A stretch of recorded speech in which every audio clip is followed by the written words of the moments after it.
guys, to those of us who were thinking that we have to move to Canada, and or let me say to those who are suffering or have financial issues to show proof of funds, to show living costs for Canada, let me tell you of another gem in Europe that you could consider. Yes, I do understand that a lot of people are looking for possibilities to migrate. Then after that, finish their studies, then look for a job to work, then build their life. Well, there is a country here which is almost the same like Canada. There might be some differences, but I want to tell you that you should try to consider this place if you are wise enough before the doors close again. This country I'm talking about is called Denmark. Now, there are a lot of things I want to talk to you here about Denmark, but first I will refer you to one of my videos. I said you can move to Europe easily and equally work easily. Let me first of all bust your bubble. You see this country called Denmark. Denmark has a lot of job opportunities. You just need to maintain your cool, follow the rules, follow the laws, and you do the needful. How are you going to move to Denmark easily? Well, a lot of people are saying that moving to Europe, you have to move with a job offer. Of course, that is one of the ways you can migrate to Europe. But do I support this? I will never support this method because it is time consuming, and if you are not very careful, you are going to waste a lot of time without achieving anything. So I will advise you to look for money. You know why I say you should look for money? I'm going to break it down to you very soon and you are going to understand. Look for money, apply for schools, then you relax. Now, first, before we talk about the schools, let me tell you why you need to move to Denmark. Insurance policy, your kids, privacy, it's very important, and this is what you are going to get in Denmark. Maximum 100%, no doubt. Now also understand that you can move with your family to Denmark, and when you move with your family, you as a student who applied for the visa, for the study visa, you are going to work 20 hours per week. Please maintain these 20 hours because it's very important. People may tell you that you can violate it. No, you can just do the 20 hours and you leave it at that. If you break the 20 hours, it might affect you when you finish your studies and about to get the postgraduate work permit. Now, let me also bust your bubble again. To get postgraduate work permit in Denmark, you just need after 2 years to complete your masters. Then after that, you are going to get 3 years of postgraduate work permit to leave, look for a job and work in Denmark. Now, it depends on you, and if you look for a job and get the job, now you are fine. You can live in Denmark for as long as you want, in as much as you are going to be renewing your permit. That is something you should know. Note that the school period, the academic time in Denmark begins from September. So if you apply for a school, know that you are going to apply for your visa and move in September. Remember, visa application is not that complicated. This is fact. A lot of people don't know about this. I know some people know, but because of the money involved, they are running away from Denmark. Now, let's come to the school before I start giving you details on how you are going to make the money. If you want to get benefits for yourself, your kids in future in Denmark, do not owe the government. Do not take any social security. Make sure everything you buy or pay, you pay in cash. Even if you want to borrow, it should come from your salary. Do not owe them. Remember, you can move with your family. Now, for Cameroonians, there is no visa, embassy, or anything attached to visa from Cameroon. Okay, and do you know that if you gain admissions in Denmark, it is the school that is going to begin your visa application process for you? Are you aware of that? If you don't know, let me bust your bubble. Popular universities in Denmark you should take a look at. You must apply to these popular schools, not private schools. Aalborg University, Technical University of Denmark, University of Copenhagen, then University of Southern Eastern Denmark, University of Roskilde. These are some of the popular schools you should check and apply for in Denmark. There is another one, University of Aarhus. Aarhus, is it Aarhus or Aarhus? Now, also remember that they take very few students. They may not take a lot of students in class, maybe maximum 15 or 20.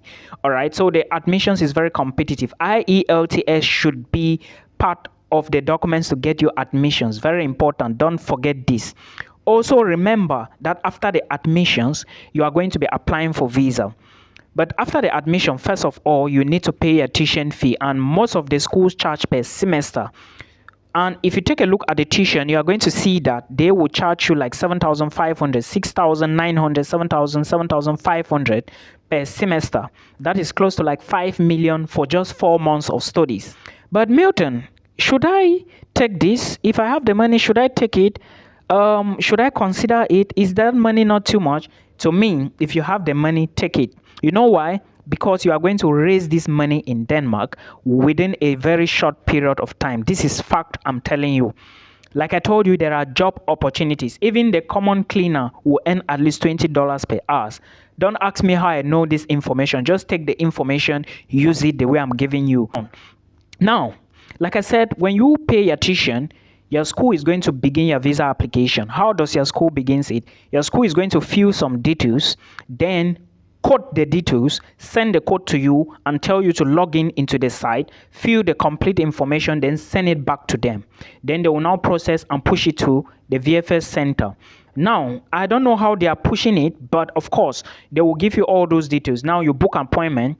Then, remember, you must have paid 1 semester complete tuition.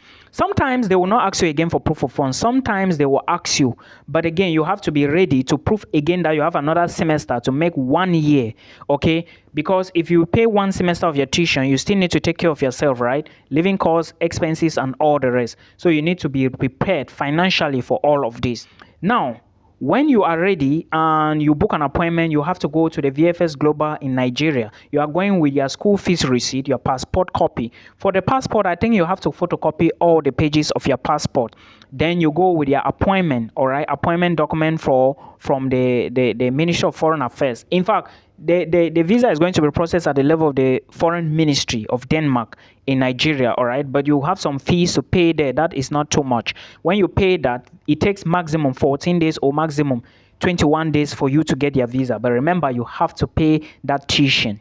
It is a compulsory something. And if you gain admissions and you do not confirm your position, your admission will be withdrawn. The reason I'm making this video is because a lot of people focus on Canada. Looking at Canada, you need 20,000 first of all for living costs, before your tuition fee, before miscellaneous, all in your bank account. And sometimes if you don't have all this money, it's a problem to get visa. Sometimes when you have all this money, it's still a problem to get visa. So guys, you have to strategize and think. All right, now when you fill everything for the visa, you have the right to pay for them to ship your visa to you depending on your location you gave them. I'm just explaining this now to those who are living from other African countries to Nigeria to get the visa. So Denmark is quite accessible, guys. A very good country.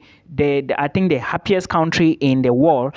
So please take a look at it, and also remember there are other countries you could consider. It's not just about Denmark. You could look at maybe Austria. You could also maybe look at Portugal. These are countries that can accept dependents. I'm just giving you the vibes. You have the choice to make, not the right. You have the choice to make here. And also remember that in Denmark, after you study for like 2 years, get their postgraduate work permit. After 3 years, you can maybe get another contract for 3 years. Before you know it's 6 years, and after 8 years, everything will be okay. I hope this will help you now. I will be bringing more videos again. Make sure you check the other one that I post few days back. I will be bringing more videos again to help you push through with the process. Hey beautiful people, welcome back to our page, and thank you so much for joining the page today. So guys, I want to talk about something for those who want to jackpot but they do not have the physical cash to use. Okay, this is a video for you to watch. Now let me clarify you.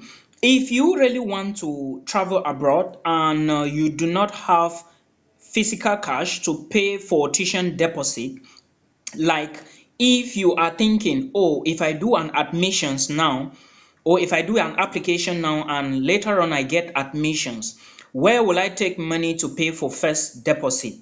Well, I am here to tell you that you can immigrate to Europe without paying 1 franc as tuition deposit. Yeah, there is a country in Europe called Belgium. If you apply to schools in Belgium, I think 85% of the universities will not ask you to pay tuition deposit for them to give you your final admissions letter for you to use for visa application. However, you should also remember that I said there are some universities, which means that there are a few exceptions. So if you want to apply to a school, gain admissions, then just look for money for proof of funds, you should apply to Belgian universities. Okay, now let me draw your attention to this. Remember I said if you do not have physical cash to pay for tuition deposit, this does not mean that you don't need a bank statement or a blocked account. No. There are three ways if you want to apply for a study visa to Belgium, which is a D-type visa. It's either you have a scholarship or you use a guarantorship or you use a blocked account. I would always recommend a blocked account in case you do not have a fully funded scholarship that can take care of your living expenses and tuition fee. Now, you need money for blocked account. In case the money is somewhere or maybe you are looking after your sponsor, then apply for Belgium universities so that when you get an admission, your sponsor will just do the blocked account stuff and you are good to go. But if you are thinking that you can apply to other countries like Lithuania, maybe Czech Republic without paying a tuition deposit, it's going to be difficult. I hope you enjoyed this. For full videos and complete details would be on YouTube anytime from now. So please watch from my YouTube channel. But remember, Belgian universities will not ask you for tuition deposit before they can give you your admissions offer. Till we meet again.